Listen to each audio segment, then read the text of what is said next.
des peintres les plus écrivains, à la manière dans un autre registre totalement différent, d'un Edgar Hopper qui raconte des histoires dans ses tableaux. Et vous êtes même allé plus loin, vous jouez au guide. D'ailleurs, c'est peut-être les rares moments où vous vous emparez de la narration qui est plutôt tenue par la nourrice.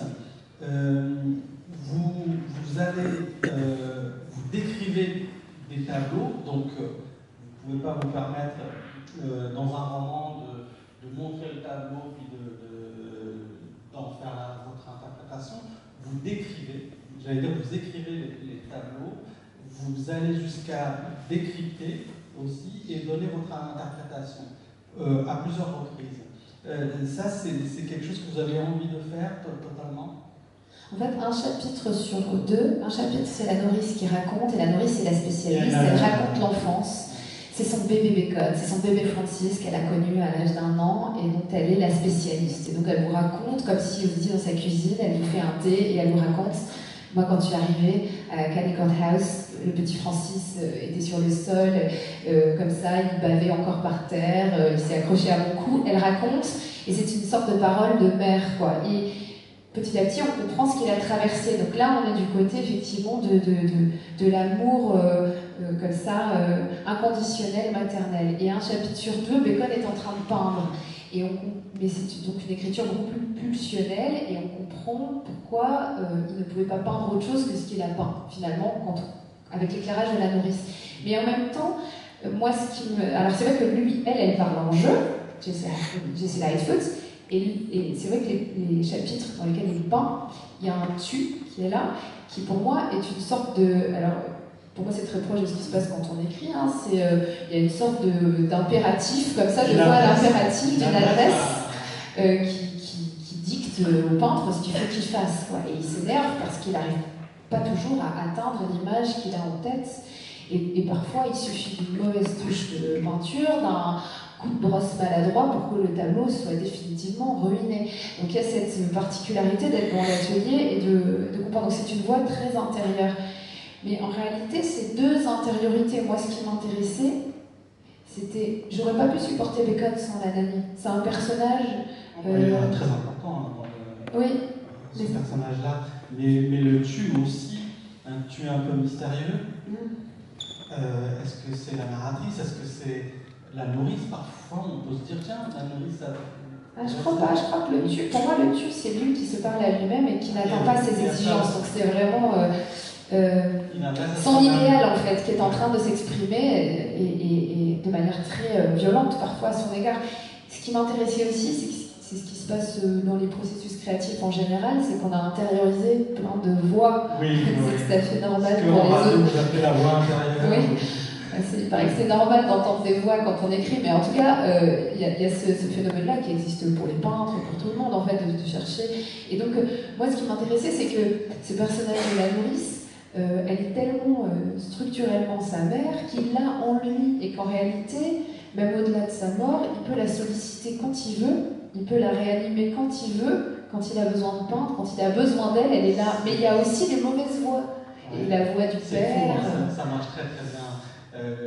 Il y a l'amour inconditionnel, indéfectible de la nourrice qui le porte, vous avez parlé de pulsion de vie. Justement pour peut-être aller un peu plus profondément dans le cœur de Bacon. On l'a décrit, c'est écrit partout, dans sa notice, etc. Le peintre de la violence et de la cruauté. Alors, qu'est-ce que vous pensez de ça? Et le peintre de la chair, pour moi c'est vraiment le peintre de la chair. Bah oui, il y a une immense violence, il y a des peintures qui sont vraiment des scènes de massacre, mais en réalité l'histoire de la peinture est traversée de scènes de massacre, du massacre des innocents, toute forme de crucifixion, de même que les contextes religieux sont traversés par l'histoire des massacres. Moi, ce qui m'intéresse, c'est effectivement la cohabitation de deux choses chez Bacon. C'est d'un côté cette grande violence un peu érotisée, et puis à côté de ça, il y a ces couleurs pastel magnifiques qui arrivent au milieu. Donc il y a quand même toujours quelque chose qui n'est pas du côté de cette destruction qu'on voit partout, hein, qui est au centre de la toile et qui veut aussi nous montrer. Il y a aussi derrière ces très belles couleurs qu'il fabriquait lui-même, ces pigments.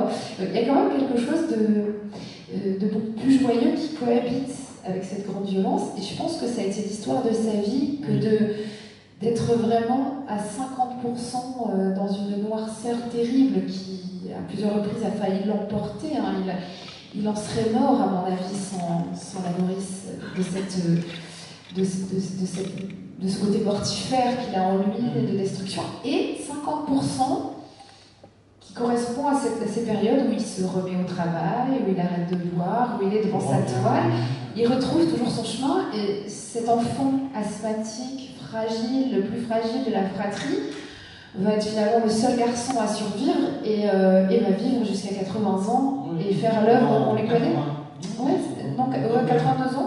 Et il va vivre et il va faire toute l'œuvre qu'on lui connaît. Donc il y a quand même des ressources importantes chez lui. Et c'est ce 50-50, il est toujours sur le fil. Et au fur et à mesure, Lalani a pris une importance. Enfin, je me suis mise à l'aimer autant que lui, en fait, Lalani, parce que. On reviendra par ça. Donc il y a l'ouverture avec le portrait de la nourrice et vos trois parties, ces trois tragédies. On est d'accord? Première tragédie, le père. Voilà. Et s'il y a un lien fort entre sa peinture dite cruelle, sa représentation de la cruauté, même si on dit que c'est plutôt la société qui est cruelle que la peinture de Bacon, il y a un lien très fort avec son enfance. C'est évident. Oui, alors je ne raconterai rien du livre en détail parce que je pense que voilà, c'est aussi l'intérêt. Mais ce qui m'intéresse, c'est effectivement cette violence environnementale qui est celle de Bacon. Il est né en 1909 en Irlande. Alors il va y avoir évidemment les deux guerres mondiales, et entre les deux guerres mondiales, en Irlande, il va y avoir l'indépendance et la guerre civile. Et ça, c'est absolument majeur comme événement dans sa vie, parce que dans le canton de Kildare, il y a l'IRA qui est autour, il y a eu évidemment des massacres du côté britannique, des représailles du côté des indépendantistes, et tout ça cohabite de manière extrêmement violente. Et donc des attentats sont faits régulièrement à l'encontre de la police britannique. Donc son grand-père dirige à Kildare, et donc lui, il est élevé dans une atmosphère un peu comme s'il vivait dans une forêt entourée de chasseurs. Il y a la mère dit qu'il faut s'éloigner des fenêtres, il va y avoir tout un système de sacs de sable pour protéger les maisons. Donc il est une sorte de cible vivante comme ça, et en tout cas il va intégrer cette impression d'être persécuté, d'être traqué. Il va y avoir un autre ennemi dans cette maison qui est à l'intérieur de la maison, qui est ce père tyrannique, violent. Le capitaine, voilà, le capitaine. Et qui est un militaire à la retraite, qui élève des chevaux. Et moi, ce qui m'intéressait là-dedans, c'est que j'avais vu cette interview de Bacon dans laquelle il dit en fait, il raconte des scènes comme ça, tout à fait légères de sa vie. Et puis à un moment donné, alors qu'il a au moins une cinquantaine d'années, il y a une ampoule qui claque.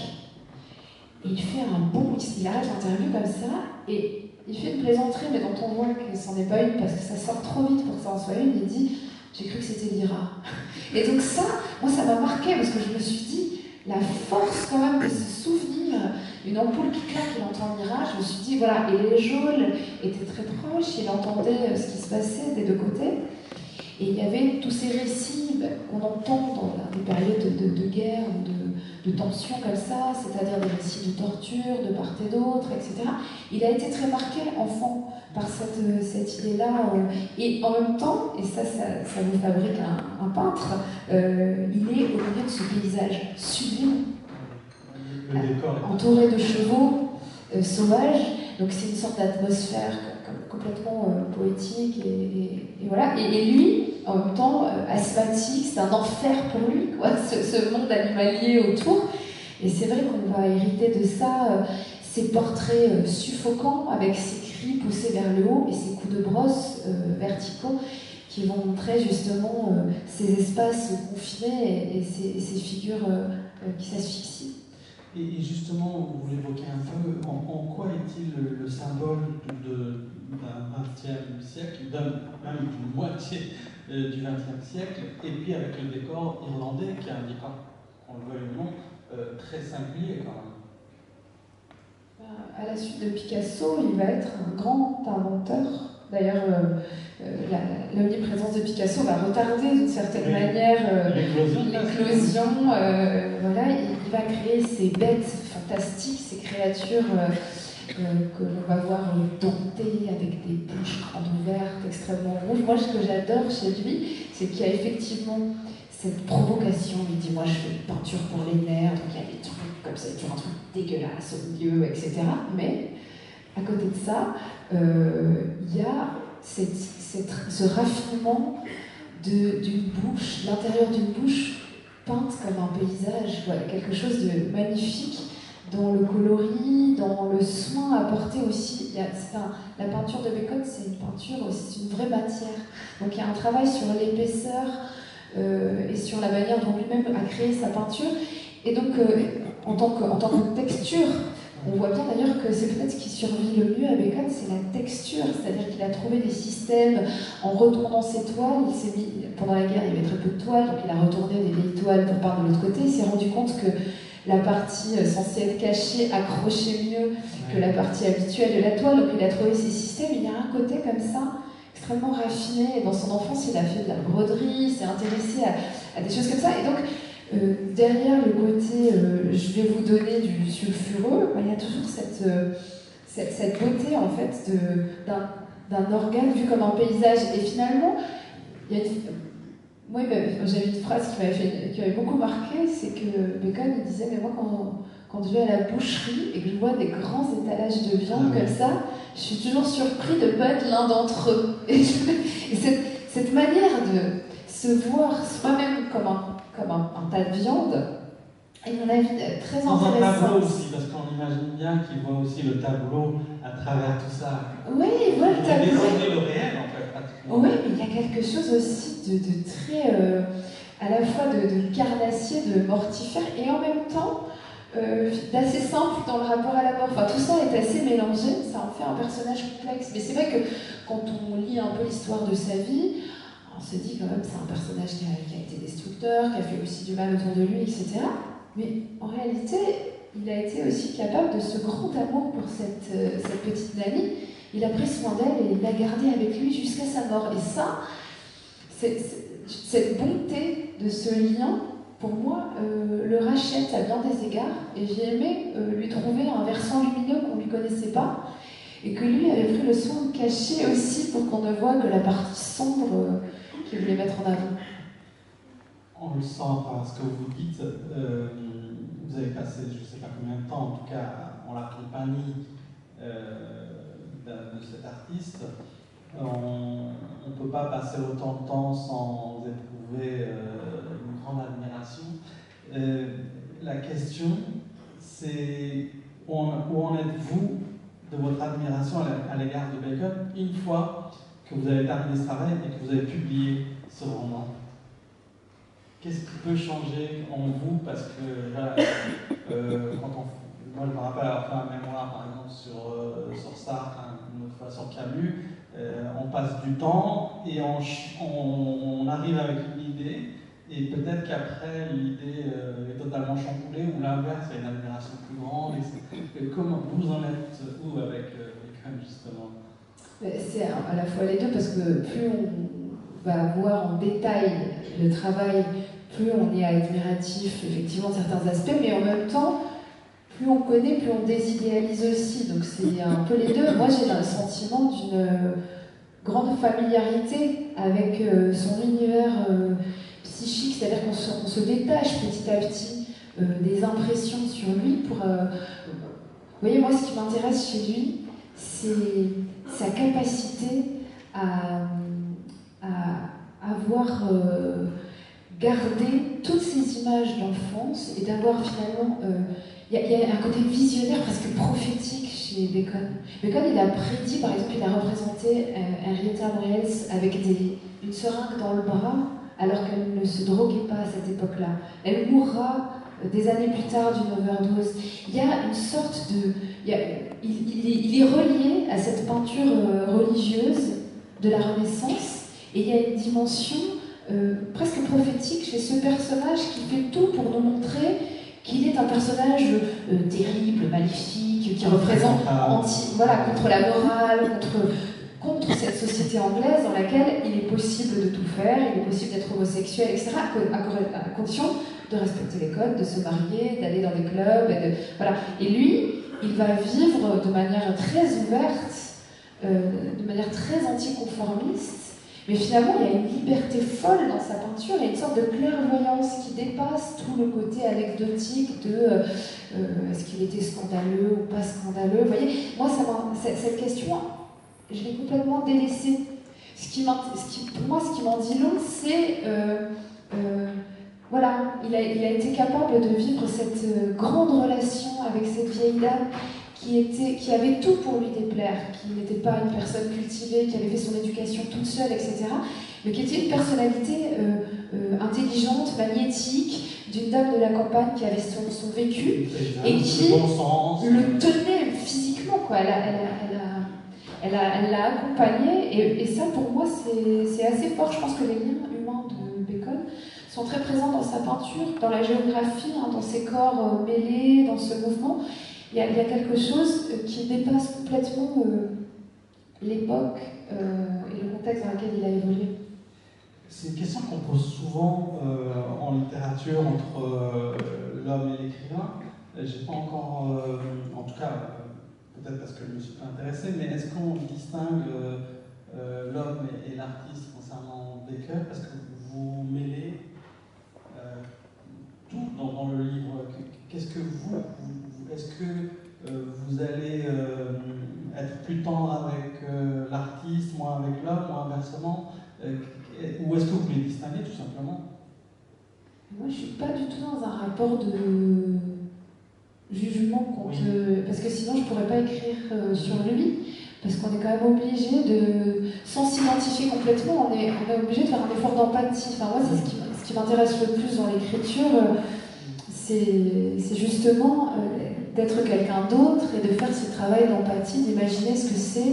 Alors c'est un travail aussi sur le langage, d'imaginer comment est-ce qu'une dame de son âge, anglaise, qui vient de la campagne, qui vient de Cornouailles, s'exprime à cette période-là où elle est à la fois bien anarchiste et conservatrice, mais où elle a tout accepté de l'homosexualité de Bacon et de ses phrases. Donc c'est un personnage totalement contradictoire, comme on les aime en littérature, parce qu'il y a des tensions partout et que, évidemment, elle est tout le temps surprenante.